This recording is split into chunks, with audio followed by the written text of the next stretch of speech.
what progress can be made if everybody had that as their only and their primary goal, you know? Yeah.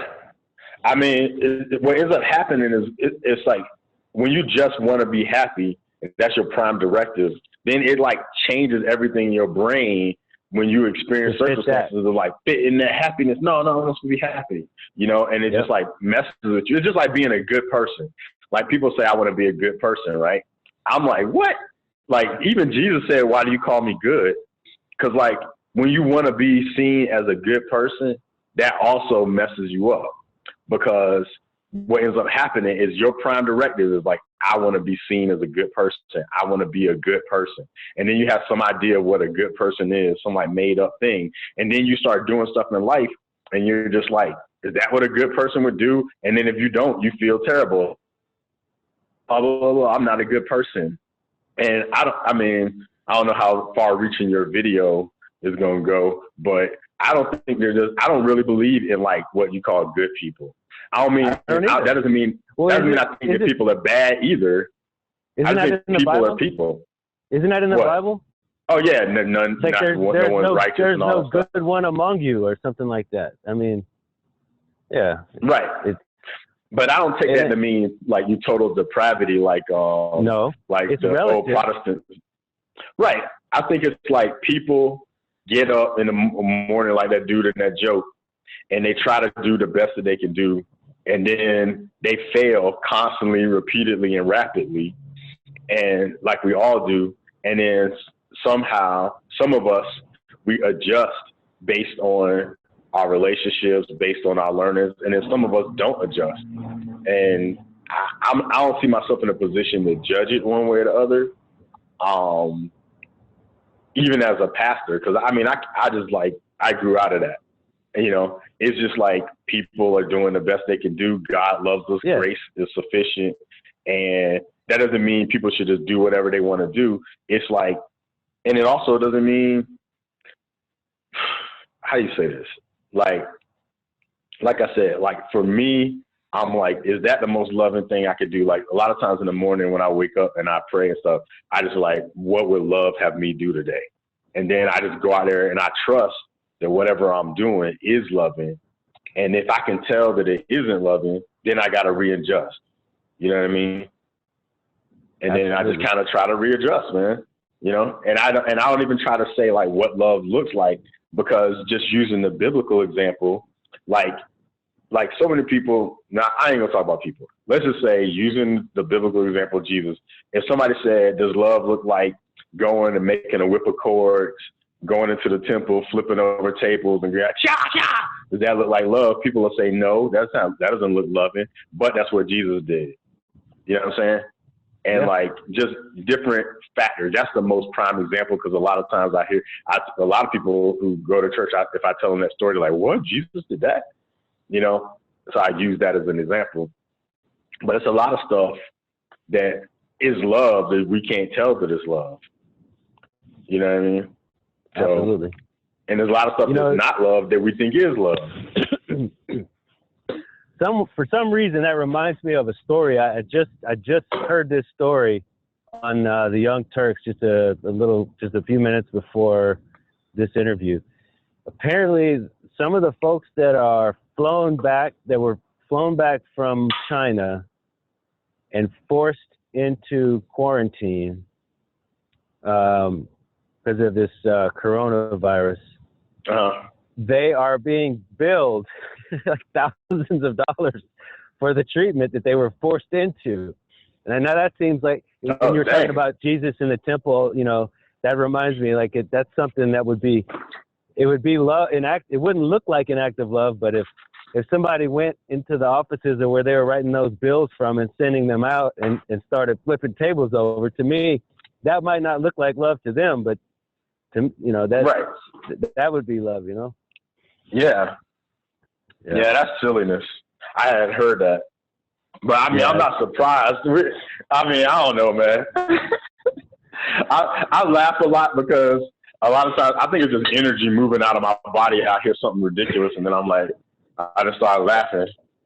I mean, it's so ridiculous, and it's a new story. It might come out to clean it up, they might say, "Oh, that was a mistake. That's you don't have to pay those bills."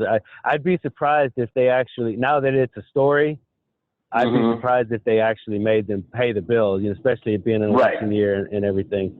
But just the fact that you've been through that, you've been through 14 days of hell in China and 14 days of hell in quarantine, and then you get home, finally make it, and you survive, and you got, I think it was like $3,196 bill that one man had received.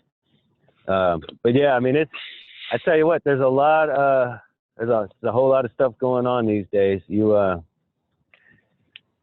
don't even know what to say. It's like this coronavirus is it's coming, but I feel like it's not really it's not the disease that I'm worried about. I mean, I go through off and on of thinking about, this thing is, I hope it's not bad. I hope, mostly I worry about my daughters more than I worry about myself. And then secondly, I worry about the response to the virus more than the virus itself, Hopefully it doesn't, sometimes these things bring out the worst in people, and sometimes they bring out, a lot of good stories, Hopefully we'll see people helping people, because, and I'll tell you another thing, I feel like I've seen enough. I haven't seen a whole lot, but I have another video, when Hurricane Harvey hit Houston. I don't even know how I got involved, but I ended up trying to find out information. I was just trying to find out how my folks were doing, and I stumbled on. Anyway, what happened was that people weren't getting help. Like the 911 calls were getting left on hold for hours because they didn't have enough. Because they didn't need police cars that were no good. They needed boats. Right. People were up on rooftops having to get rescued. Right. So that there was all these rescue calls. And so I don't know if you've heard of the Cajun Navy? The guys who came out in those little boats. Yeah, I heard about them. Well, anyway, they were using this app. I can't even remember the name of it. But like I said, I have a video of it. But this app it's like a voice app. And that's what they were using to get help, to coordinate all these rescues. And they were cool. And they were calling out, like, we need people to track. We don't have enough people to take calls. So just take calls and write down the address and write down if they're pregnant or if they have children, if all that kind of stuff, so they could prioritize. And so I had this Excel spreadsheet that, it was like a Gmail, a Google Doc spreadsheet.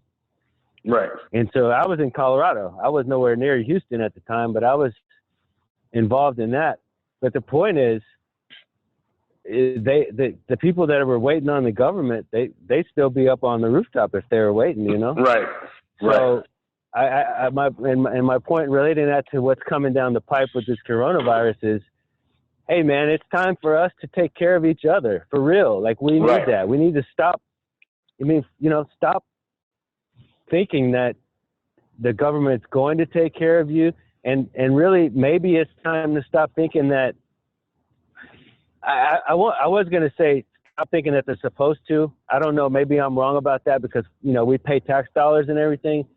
But at any rate, the reality is stop expecting them to in all cases, in all situations. So we definitely need to take care of each other, Right. And in this situation, we are the government. That's like what a lot of people don't realize. Like people think that the government is like some entity that's separate from us. And that we, at least in this context, we all are the government. Like every single human being in this country is the government, and then we have people that represent, but it's supposed to be a government, by the people, for the people, and all stuff like that, of the people, by the people, for the people. So we are the government, and we don't realize we're the government because there's so many of us, like, this is where I got to temper my expression. I don't have to, but I choose to, is like so many of us don't realize like the volition that we have. Like so many of us think like slaves. And I'm not just talking about like, black people or something like that. Like so many of us have such a slave brain that we just don't recognize any kind of authority inside of ourselves. And because we live like that, we have resentment towards those who do express some kind of authority, because when they do, we see what we're punking out. You get what I'm saying? Yeah. So then we'll see that person. Who do they think they are? And it's like, no, who do you think you are? You think that they think they're more than they are, but actually the reality is you think you're less than you are. You know, you are more than you think you are. You're acting like you less, and then you resenting people that might just be acting like they're just like, you know, an everyday person. You know what I mean? They don't think that they're high up. You think you're low. On the flip side of that, like I said, when it comes to your neighbor, your actual physical neighbor, you know, yeah, we got to help each other out. But when it comes to stuff like, I mean, border or, you know, immigration security or border security or whatever, I mean, we don't really have the power. We elect the government officials, and then they make the rules. And they made the rules about, you know, who gets quarantined and who gets checked and who gets tested and all that. And like on that note, it seems like we're not at the airports, you know, screening people. So I wish they'd have. It seems like they could have done a better job of some of the early stages with this coronavirus. But right. You know, I mean, beyond that, since they didn't do that, it looks like it's everywhere, and it's going to kind of get everywhere. So it's maybe a good thing that if it just gets there, if it affects everybody, then it's, because my thing is that I don't want to see, I just would hate to see a situation where it's like, you know, even a regional thing. Mm-hmm. You know, God forbid it becoming any kind of an ethnic thing or racial thing, right? But even it's in Washington and it's in Oregon and it's in California. Oh man, I don't want them West Coasters over here. You know, where you're from the West Coast. You know, like just any of that stuff. Like I think we just gotta just really treat each other like neighbors and let this bring out the best in us, because it seems like it has the potential to bring out the best or the worst, you know? I mean, and that's with everything, man. I mean, like, it was like that with AIDS and HIV and stuff like that. It's like that with, I mean, everything. When we always have the choice between life and death, fear and love, all that stuff. In every situation, we have that choice. I mean, sometimes we don't realize we have that choice, and then we just react. And it's kind of like, I equated to gravity. Like, it's easier to fall down than to lift yourself up, because gravity is already pulling you down. So like that, sometimes it's like that with us being humans, that like we tend to like lean into the fear, lean into the darkness, lean into those other things, because it's like a little bit easier, but we do have the choice. You know what I mean? And when it comes to this, I mean, I don't know. I'm not afraid of it. But again, it comes down to that, like, not arguing what is like, for me, I'm not living in fear of it in my day-to-day moment. I mean, I'm gonna obviously try to keep healthy and try to make good decisions. And then sometimes fear is the right response to some things. But there's a difference between, like, if something's chasing you, like I heard that dog barking out at you, and like if a dog was coming after you and you got up off this video and ran, that would be the appropriate response. You get what I'm saying? Yeah. Because the dog's actually chasing you. And if you sit there and a dog coming at you and you say, "There's no fear in love," and the dog is going to eat you anyway, like, I don't read the Bible, then you're going to be like, you'll be jacked up. But if you get away from the dog and you get away from it, and then you get back into that state of consciousness where you're just like kind of reflecting, wow, man, how can I, make it so that I don't have, the dog doesn't have access to me in the future. You make some new decisions. But now if you like walk around just afraid of dogs moment to moment to moment when there's no dogs around, then that doesn't make sense. Yep. You get what I'm saying? Absolutely. And I think like with this disease, this virus or whatever is coming up, there's like a way to like witness it with a mindset of like, how can we cultivate health as much as possible and go around trying to do that. And then responding appropriately, you know, like having on the right gear and all this other stuff. If you encounter people with the virus and then people even being quarantined, that's also love, you know, because you don't want to infect people needlessly. But we don't have to be like preemptively, like just going out, like being like constantly afraid. You know what I mean? Yeah. I mean, have you ever been in a hurricane? Yeah.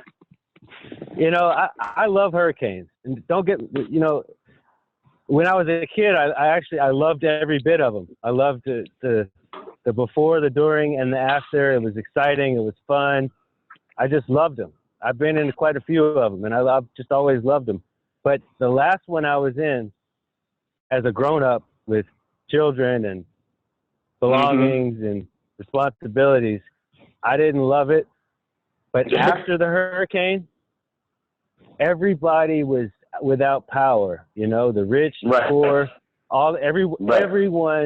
everyone was cooking outside because they had meat. Everyone had meat that was going to spoil, and nobody had power, so everyone was on balconies. There was, you know, it was just like there was a feeling. You could feel it in the air of camaraderie, of neighborship.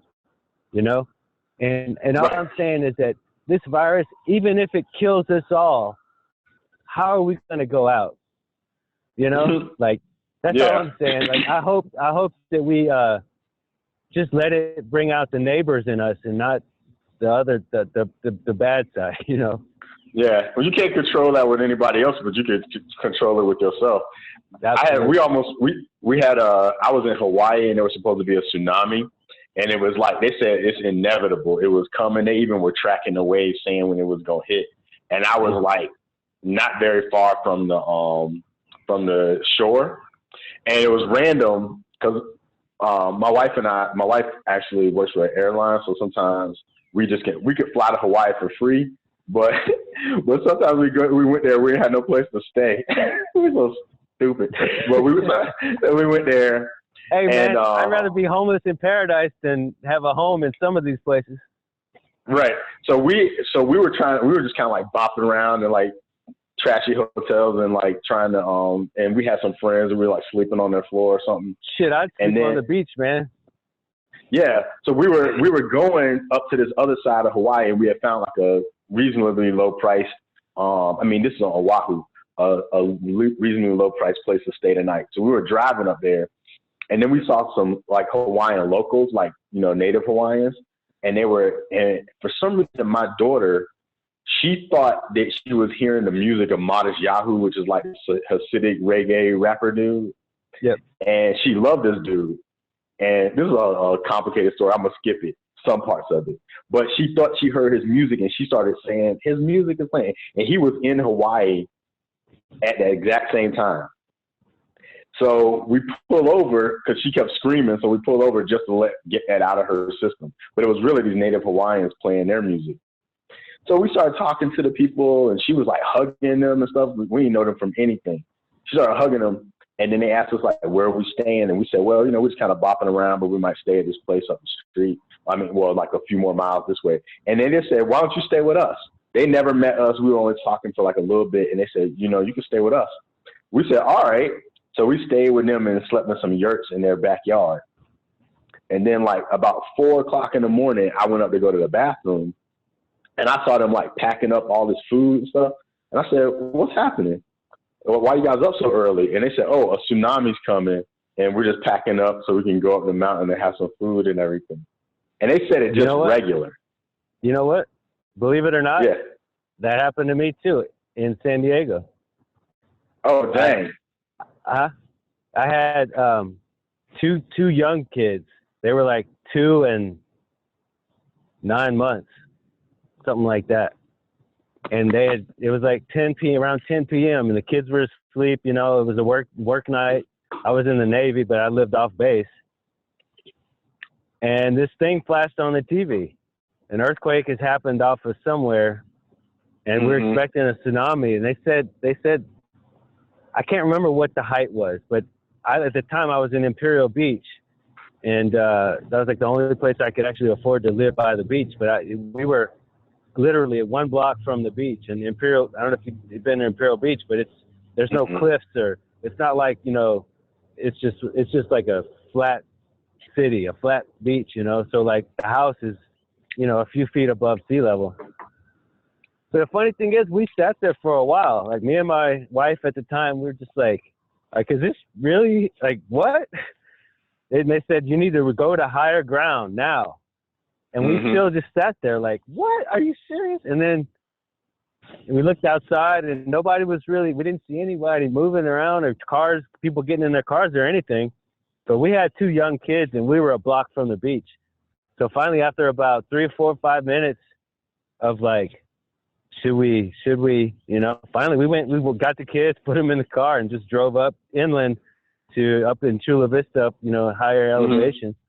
And, nothing happened, man. Same deal. But yeah, well, what happened with this though is kind of crazy. Is like, my wife has like a fear of tsunamis anyway. And she was like, that was the first time we had been to about a beach, and she hadn't been like, what if a tsunami comes? And the one time she didn't say it was the one time she usually said it. Usually we were walking down the street. If we ever went to a beach, she'd be like, what if the tsunami comes right now? And I'd be like, why you got to say that every time we go to the beach? Yeah. And then this time she didn't say it, and one was coming. But what ended up happening is all these people went up on higher ground, and the tsunami technically came, but it wasn't bad. The water went in, and it looked like it was going to be bad, but then it just like, it broke up into coral reefs and all this other stuff. Oh, yeah. Wow. So it didn't really do anything. But then they had all this food out. That's why I'm bringing it out. And all the neighbors had a big party because everybody had brought out all this food. And then next thing you know, this thing that was going to be like everybody was kind of like, oh crap, what's about to happen? Ended up being like this big party. Yep. And I'm still cool with them to this day. And this happened like 9 years ago. Hey, are any of them surfers? Yeah. Some of them went surfing during the tsunami. Well, I need to make my, I'm a surfer of a long time now, 30-something years, I guess. And I've never surfed Hawaii. I mean, I caught a few waves on the South Shore, but I got to go out there. But I would love to get sort of hooked in. I feel like I've got the look where I can sort of fit in, but it'd also be good to get the hookup, man. Yeah, but, I'll send you some pictures, man. It's funny because I got a picture of me and a bunch of the dudes from the and not only that, this family, they're like a family of ministers, and they had like a prison ministry. So there was like a lot of people who had just got out of jail that were there too with us, sleeping in those yurts